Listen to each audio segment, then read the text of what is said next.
तो good evening सभी को, जय हिंद। तो सब कैसे हो? बढ़िया हो, मस्त हो, स्वस्थ हो। और वीडियो भी बहुत दिन बाद आ रही है थोड़ी से, तो क्यूरी थी आपका, उसका सॉल्यूशन करते हैं। जो आज वीडियो में बात करने वाले हैं, हम बात करेंगे एनओसी के बारे में। तो जो होता है नो ऑब्जेक्शन सर्टिफिकेट, जिसके बारे में आपको डिटेल से बताएंगे, क्योंकि आपको पता है बहुत सारी वैकेंसी आ चुकी है इस टाइम पे। जैसे वो एसएससी सीजीएल की हो, चाहे से वो रेलवे में हो वैकेंसी, चाहिए वो स्टेट पीसीएस की हो, या फिर स्टेट में कोई सी भी एग्जाम हो जिसके लिए आप प्रिफर करना चाहते हो। तो ये नो ऑब्जेक्शन लगभग आप चाहे सिविल की जॉब हो, चाहे से वो फोर्स की जॉब हो, लगभग सभी में काम आता है। तो फोर्स में तो ये मतलब है कि अगर आप एनओसी ले लेते हो तो आपको कोई पैसा नहीं भरना पड़ता है, जैसे मैंने पहले वीडियो में बताया था, पिछले वीडियो में बताया था। लेकिन फिर भी क्यूरी थी आपकी, तो कैसे ले सकते हो, उसका क्या प्रोसेसिंग रहता है, ठीक है।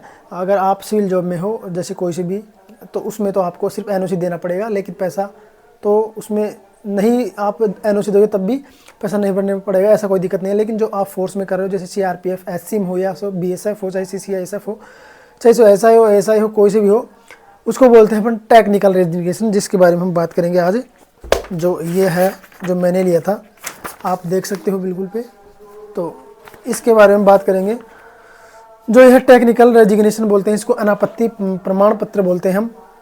तो इसका पूरा, जैसे सीआरपीएफ में काम करा था मैंने, तो उसमें एक बुक आती है रेगुलेशन की, रूल वाली, तो उसमें आप जाके दे सकते हो, जिसमें देखो लिखा हुआ साफ है ये कि कार्मिक लोक शिकायत पेंशन पर स्वामी कंप्लेंट मैन्युरेशन इस्टेब्लिश, ये इतने नंबर पे है, ये अध्याय 45 में ये, जिनका चयन उपरांत केंद्रीय परिवर्तन में। तो ये चीज़ें दिखी गई है कि इसमें अनापत्ति प्रमाण पत्र में, वो उसमें बुक में होता है कि आप दे सकते हो। तो इसको बोलते हैं हम टेक्निकल रेजिग्नेशन। अगर आप ऐसे अपर लेवल पे ग्रेड पे जाते हो, आपकी जैसे सीआरपीएफ एससीएम है वो 2400 पे ग्रेड है। अगर आप जैसे सीआईएसएफ ऐसा ही हो तो वो 4200 पे ग्रेड है। तो उससे अगर आप अपर पे ले जाते हो तो उसके बारे में है ये, ठीक है। तो अब उसी के बारे में बात करेंगे अपन। जो मैंने लिया था ये वहाँ पे अजमेर में रहते हुए, लेकिन मेरे किसी काम का नहीं रहा, क्योंकि मैंने तो वैसे ही छोड़ दिया था पहले ही, क्योंकि मैंने पूरा किया नहीं, एग्ज़ाम मेरा लगा नहीं, तो उससे पहले छोड़ दिया। तो मेरा टेक्निकल रेजिग्नेशन कोई काम नहीं आया। अगर रहता मैं उस टाइम पे, अगर इस जॉब में, इस टाइम में, प्रेजेंट टाइम में भी रहता तो मेरे काम आता। तो देखो इसमें यह रहता है कि जैसे आपकी कोई सी भी विज्ञप्ति निकली, जैसे अभी नोटिफिकेशन, जैसे आरआरबी, एएलपी की, या फिर एएलपी तो शायद 1900 पे ग्रेड होता है, तो उसमें तो टेक्निकल रेजिग्नेशन नहीं देते हैं। अगर अपर पे ग्रेड ही होना चाहिए, 2400 या 2400 से ऊपर होना चाहिए। तो जैसे एनटीपीसी की है, तो उसमें आपको टेक्निकल रेजिग्नेशन मिल सकता है। आरपीएफ है, आरपीएफ एसआई यानी कि सब इंस्पेक्टर, उसमें आपको रेजिग्नेशन मिल सकता है। तो उसमें कैसे मिल सकता है? देखो, सबसे पहले आपका जो विज्ञप्ति निकली है तब का आपको नोटिफिकेशन पूरा निकलवा के और मेंशन करना होता है, पूरा नोटिफिकेशन निकलवा के आपको एप्लीकेशन लिखना पड़ेगा अनापत्ति प्रमाण पत्र का एक, ठीक है। ये और इसमें कि मैं प्रेजेंट टाइम में जहाँ भी आप कार्यरत कर रहे हो, आप जिस भी सेवा दे रहे हो, जिस भी फोर्स में, तो उसमें आपका फोर्स नंबर वगैरह, नाम वगैरह, डेजिग्नेशन वगैरह सब कुछ लिखना पड़ेगा। मैं इस प्रेजेंट टाइम में अभी प्रशिक्षण कर रहा हूँ, क्योंकि मेरे साथ मैं पहले दिखाया था, तो ये 3-4 लोग और थे, उन्होंने लिया था, ठीक है। तो देखो मैंने लिया था ये लगभग 7/24 क्रमांक मेरा नोटिफिकेशन निकला था, ये 24 को, और लेवल 10 की था ये, निजी सहायक ग्रेड का मेरा, तो राजस्थान अधीनस्थ का था, तो उसके लिए था ये भाई लेवल 10, और ये थी लेवल 4 की नौकरी। तो इसमें देखो आपको एप्लीकेशन लिखना पड़ेगा सबसे पहले कि मैं यहाँ से बिलोंग करता हूँ, और आपको डीआईजी के नाम लिखना पड़ेगा। वहाँ पे जो कमांडेंट होते हैं, या फिर आपके जो भी उच्च अधिकारी होते हैं, प्रमोशन वहाँ पे सीनियर अधिकारी, उनके नाम, क्योंकि देखो ये उनका ही सिग्नेचर है, वो एक्सेप्ट तभी करेंगे। इसमें साफ साफ लिखा हुआ है कि वर्तमान में बुनियादी प्रशिक्षण प्राप्त करने जा रहे हो, नीचे दिए गए अनुसार केवल आवेदित पद के लिए अनुमति प्रदान की जाती है। यानी कि आपको उस टाइम पे जब एग्ज़ाम लगेगी आपका, या फिर एग्ज़ाम फिजिकल वगैरह कुछ भी होगा, तो आपको कोई ऑब्जेक्शन नहीं होगा, आपको बेशर्ते जाने दिया जाएगा। अगर आपका हो जाता है तो आपका कोई पैसा चार्ज नहीं लगेगा, ठीक है। तो ये चीज़ें होती है इसमें। तो सबसे पहले इसमें आपको एप्लीकेशन और जो आपका नोटिफिकेशन निकला विज्ञप्ति, उसका पूरा मेंशन करना पड़ता है कि ये क्रमांक वगैरह नंबर है इसमें, और ये पे लेवल इतनी है, उसको बाय द वे मेंशन करना होगा आपको लेवल 10 की, और इसकी एग्ज़ाम अब लगेगी, इतने दिनों बाद लगेगी, और मैं उस टाइम पे छुट्टी चाहता हूँ।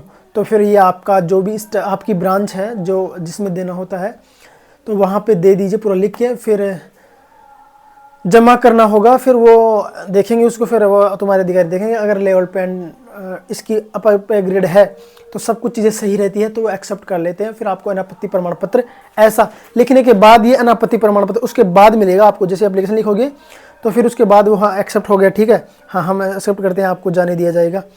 तो फिर उसके बाद आपको देंगे कि कोई दिक्कत नहीं, आप दे सकते हो। तो इसमें टेक्निकल रेजिग्नेशन माना जाता है। अगर आपको कहीं रहते हुए जॉब में अगर दूसरी में आपने सिलेक्शन ले लिया, जैसे एनटीपीसी या अदर वैकेंसी या फिर अपने गवर्नमेंट में, अपने स्टेट में, तो आपको फिर टेक्निकल रिजाइनेशन मिल जाएगा और पैसा नहीं भरना पड़ेगा आपका। जो भरना पड़ता है 2 लाख 2.5 लाख रुपए जितने भी, तो वो चीज़ें हैं। तो और ये नहीं कि आप ये बोल भी रहे थे कि सर जैसे अगर आपका 5 साल जॉब कर ली या फिर 10 साल जॉब कर ली तो क्या पूरे पैसा लेता है 5 साल का? ऐसा नहीं है भाई, 5 साल 10 साल का पूरा पैसा नहीं लेते। जैसे ट्रेनिंग का जो चार्ज होता है मैक्सिमम, या तो फिर 3 महीने की सैलरी होता है उसका मिला के, अगर ट्रेनिंग नहीं की है तो, जैसे मैंने ट्रेनिंग नहीं की थी, हमने ट्रेनिंग जैसे आज से स्टार्ट है ना, तो मैंने ट्रेनिंग में नहीं गया था, तो मैं उससे पहले छोड़ दिया था। तो मेरा जो 3 महीने की बेसिक सैलरी होती है मतलब लास्ट की, ऐसे बोलते हैं कि 3 महीने की सैलरी लेते हैं, लेकिन ऐसा नहीं, जो आपने लास्ट सैलरी उठाई है ना उसका 3 गुना लेते हैं वो, ये बात है। तो लास्ट सैलरी मैंने उठाई थी जो मैंने संबलपुर में था, तो वहाँ के आचार्य वगैरह रिस्क अलाउंस अलग ज़्यादा था, तो इस वजह से मेरा थोड़ा ज़्यादा भरा था, 1,62,000 रुपये समथिंग। तो ये चीज़ें हैं भाई।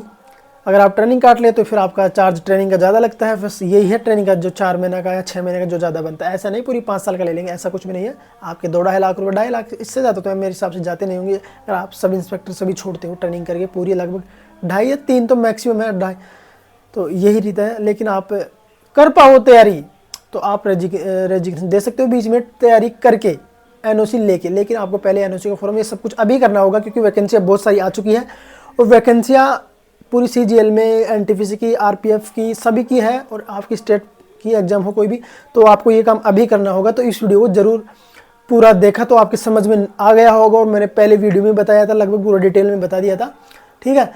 तो ये काम आपको, और हाँ जो प्रशिक्षण कर रहे हैं, जो ट्रेनिंग कर रहे हैं, आपको जैसे बटालियन में है तो आपको ये बटालियन के नाम नहीं, जो आपको जिस अंडर के आता है बटालियन, वो वहाँ उसके नाम लिखना पड़ेगा। फिर वो आपकी वहाँ जाएगी, आपकी जो प्रार्थना पत्र है वो वहाँ एक्सेप्ट होगा, और फिर आपको बशर्ते छोड़ दिया जाएगा।